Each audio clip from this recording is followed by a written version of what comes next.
There's a lot going on this week. A bunch of different ways that we're going to be interacting with the internet in the coming years. Some stuff that is changing right now and stuff that's going to be changing in the year to come. We'll also got some other art news, like a Sprite rebrand. I don't even know if it's really very rebrandy. It seems very minimal, so I want to hear your guys' thought on it.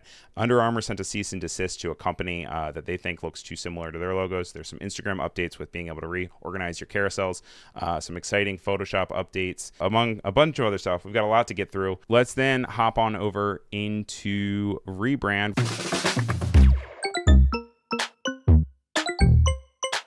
Sprite, the lemon lime drink, it has been rebranded. Kind of, maybe, a little, sort of. This is coming from Creative Block with Rosie Hilder when they're talking about the new Sonic identity and stuff. They are really associating Sprite with basketball and street style and music, which I feel like was really a big part of Sprite and its branding, maybe early 2000s. Since then, it kind of fizzled. There's also been the recent bunch of healthier sodas. So they also have to go up against that. They're going to have the vertical typeface on cans rather than horizontal. They also are creating a Sonic identity. We're talking about a few Sonic identities today. But I went over to 1,000 logos and I pulled their brand history. You can see this is the one that they're quote unquote rebranding from. So much so that it's so subtle. Like the only thing that I'm really seeing as a significant call out is the fact that they're bringing in the lemon and lime. It's something that was really present for a lot of their branding and history, and people associate the lemon and lime. And so I think it was smart to bring it back. There's always these kind of announcements of like being like an all new look, like ultimate refreshment, like it is culture, it is an icon, da da da da da, and like beautiful video, looks great, looks nice. I'm just like, it's still Sprite. The photography that they're going for is obviously high energy. It looks like they took a picture and then they cranked up the clarity slider on it, which I think can work well for being able to look at it and be like, oh, that looks like a Sprite picture. But let's also look at the Sonic branding, and that is going to be this.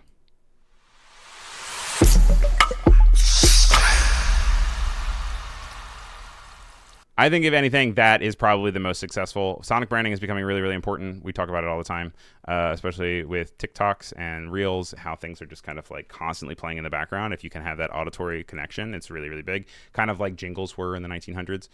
Since we were talking about Sonic branding, I wanted to also play this one for you guys. It's from Ellie Goulding. Remember her? We're like talking about like Kylie Minogue and Ellie Goulding on today's show, which is so funny. She recently worked with the World Wildlife Fund to create a Sonic logo. This is coming from Georgia Cognan on Creative Block, and they teamed up to create a new Sonic identity that is based on the bioelectric signals inside bamboo. What? Ellie's voice acting as Mother Nature and singing a 3-note rallying cry. So let's listen to it.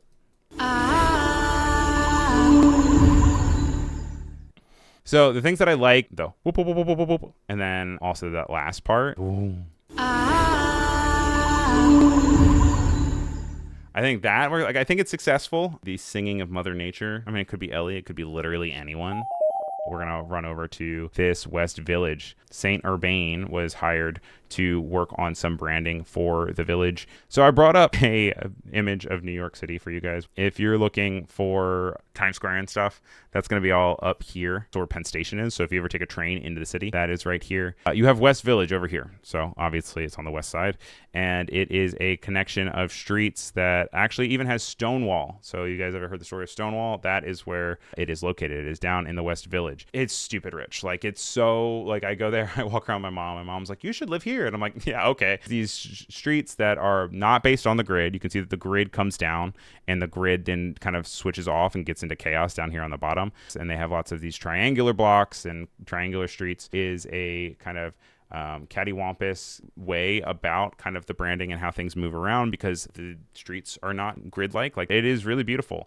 They are leaning really into the idea of highlighting people, businesses, and community activity rather than dominating them. They took inspiration from the late 1960s, early 70s American vernacular typography on neighborhood posters, handset signage, and letterpress prints. You can see that they're using these interesting shapes that kind of are reminiscent of the streets, and they're using that to frame their photos. They're also using the craziness of the type to work on different kind of layers and directions of type to be able to also really hammer in that idea. I like the motion design that they have with it kind of like moving all over the place, because it is very disorganized and crazy. Alyssa's like, is this going to be a thing in New York City? Like, all neighborhoods get official branding identity?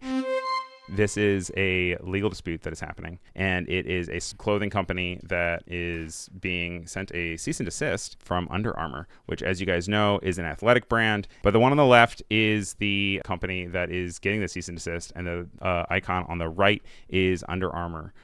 Do you guys think that this is valid? It looks like Clever is saying that it's close enough for concern, but Oliver says they don't look the same. Purple saying that they're not confused by the two. So that's 68% of you say no, Under Armour doesn't have a part, and 32% of you say yes, they do have a point. So verdict is still out. I will keep you guys updated as things develop, but it goes to show you that like it's always important to look at your logo, squint, ask others if it reminds them of anything else.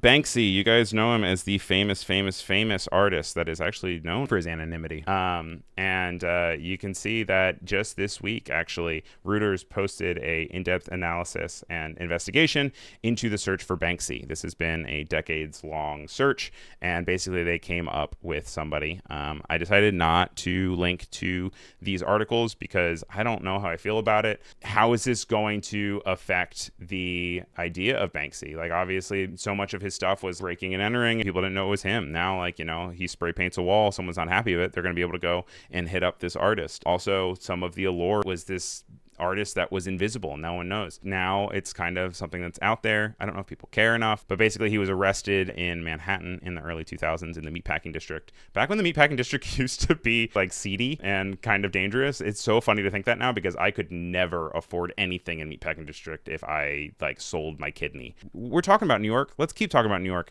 This is a funny story. I don't know how much it applies to creators as much as it just applies to artists and the idea of public art. There's this gigantic pigeon. When I say gigantic, I mean like literally gigantic. On the High Line, the High Line is a park that was originally a railroad track for different freight trains coming in and out of the city that was decommissioned and then turned into a park. That's been a park for many years now. And one of the rotating art installations that was installed for over 18 months was this giant pigeon called Dinosaur. You can see how big it is. Like you see the size of this human, you see the size of this pigeon. When you're driving down the street and you're looking up at the High Line, you can see this gigantic pigeon. This is not photoshopped. This is the real picture. By the way, all of these pictures are taken by Timothy Schneck. But basically, it was a gigantic, hyper-realistic sculpture of a pigeon cast in aluminum and hand-painted, humorous sculpture, 21 feet above the platform that it was on, and in early April 2026, which is like just a week away, you guys, means the dinosaur's going away. There were petitions online. There was a farewell party that sold out of RSVPs for the program, among others, and so New Yorkers are sad to see it go, and I love it. I don't want it to go away. I understand that they want to cycle art through it, but I feel like they should just make this an exception and keep the pigeon. How do you guys feel? Do you guys feel like we should keep the art installation up? Or do you think that we should keep the art space cycling and find a new place for it? New Mexico just handed Meta its first courtroom defeat over child safety. And this is coming to us from Connie Loizos from TechCrunch. It says that a jury in Santa Fe on Tuesday ordered Meta to pay $375 million in a civil penalty. The company misled consumers about the safety of its platforms and endangered children. In a 2023 undercover investigation, they found that investigators were able to create decoy accounts and pose as users younger than 14, and then they were sent bad and inappropriate material and also solicited for inappropriate things.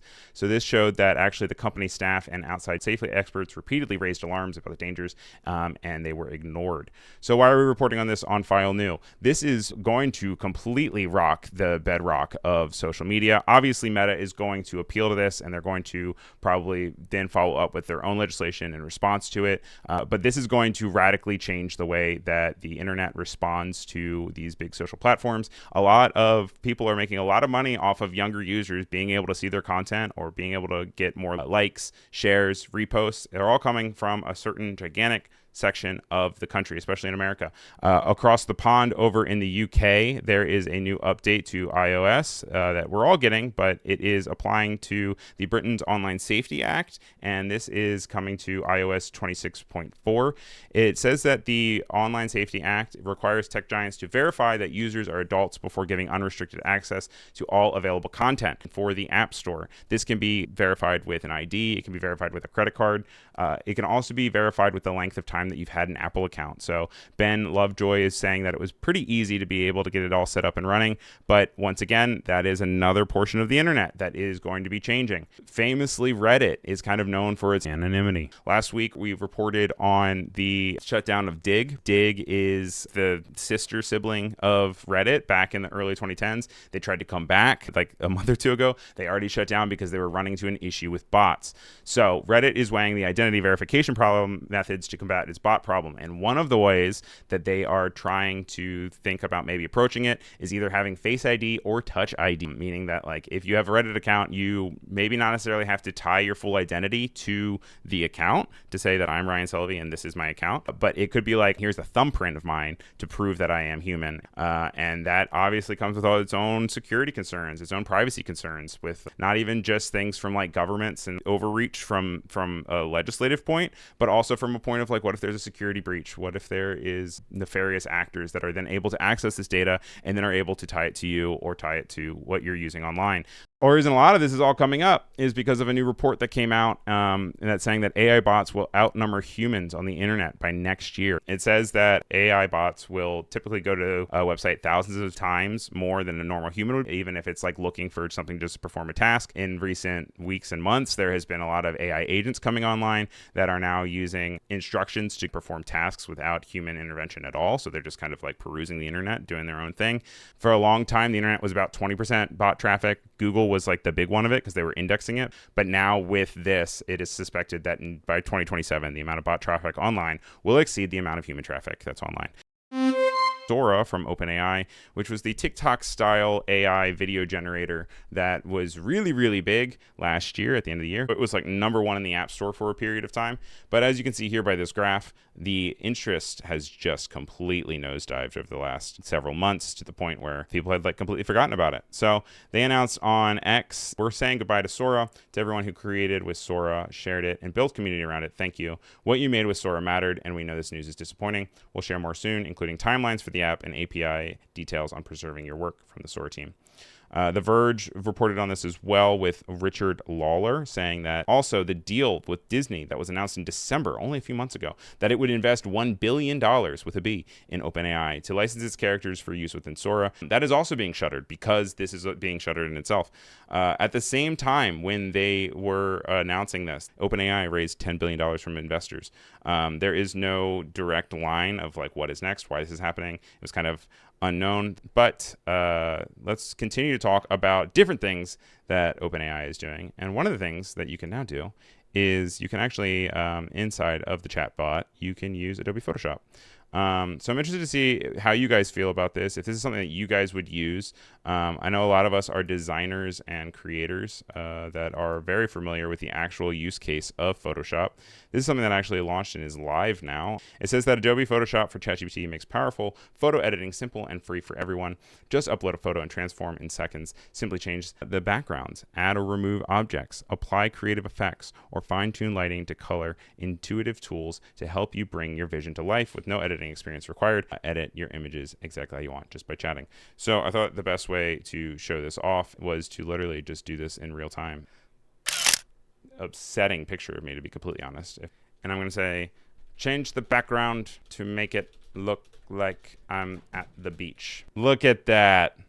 Look at that. It says I swapped your background to the beach scene. Keep the lighting and framing natural so it feels like a real shot, not a cutout. I like how they also decided to keep the chair there as well to also put the sun. It talks about what it did, and it also gives you an option to explore more prompt ideas. Let's take a little bit of a detour and talk a little bit about Instagram here. This is an exciting update. You're able to reorder your carousels in Instagram. Now they are allowing you to go in, and after you post, you can not only go through and reorder photos and videos in the carousel, but you can also even delete things, which I think you could also do something really cool here where like maybe you do some sort of reveal and you're like, I will keep this up in this portion of the carousel for the first 1,000 posts, and then I'll delete this one slide, and then it will then exist from there. You cannot upload something after it's already uploaded. So like you can take things away, but you can't put things back up. Let's talk a little bit about this exciting update to the Kylie Minogue music video. This is her music video from 2002, where she walks in a circle 4 times, and with it, each different rotation, she continues to go on top of the same previous thing. And this was filmed on an actual London street. It was filmed in 2002, so this is far before we have our different matte and rotoscoping tools that we have in After Effects now with like AI approach. It's filmed on this thing called a Milo. This is obviously a much newer one. You can see that it is right here, and they're actually just kind of going around in a circle. As she makes her full circle around the whole piece, she kind of runs into herself, and then it starts to just continuously show her interacting with herself, where then at a point, there's 4 of her walking around.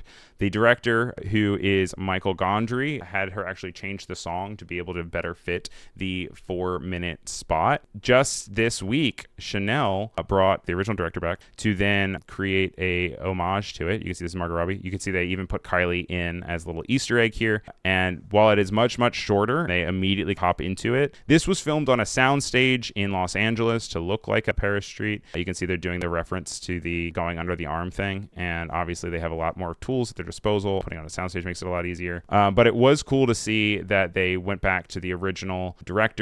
They were able to revisit this.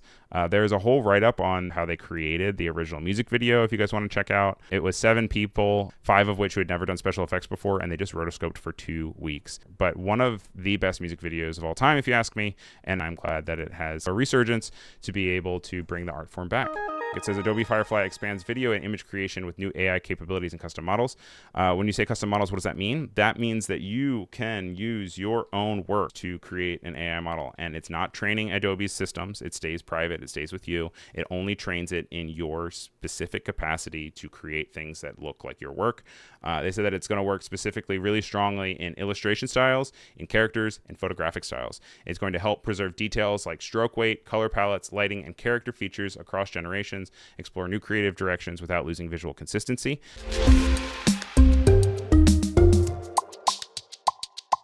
Font of the Week is our weekly segment where we take a look at 3 different typefaces from Adobe fonts, and then we look at like their use cases and a little bit about them, and then we put it up to you guys to vote on the one that you think is the winner of the Font of the Week. This week we have 3, I like to think, pretty different typefaces. So first one is Ibril. It comes to us from Jose Scaglione and Veronica Buren from Type Together, who we've definitely looked at before.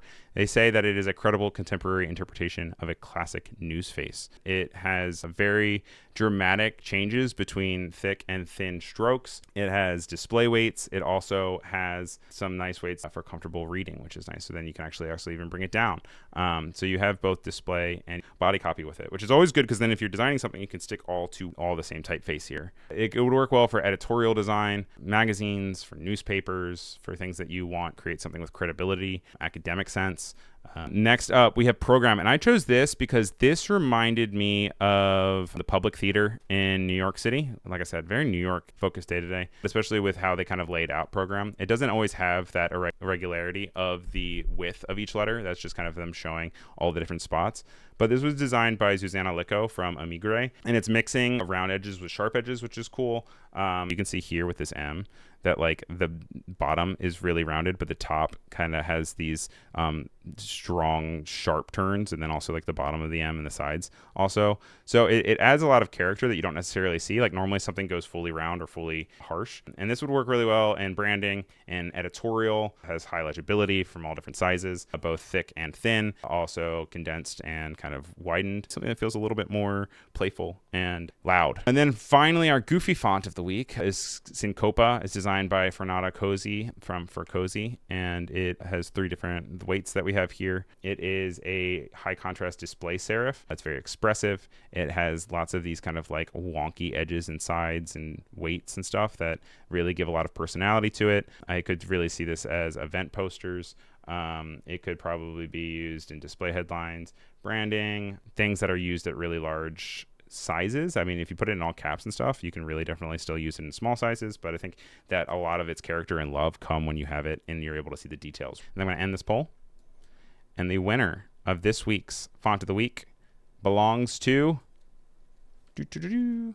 Syncopa. Congratulations to Syncopa. Guys, we will be back next week. Same time, same place. My name is Ryan Selvey. Follow me on YouTube, on TikTok, Instagram. We'd love to see you. Thanks for being here. Take care. Thanks for watching.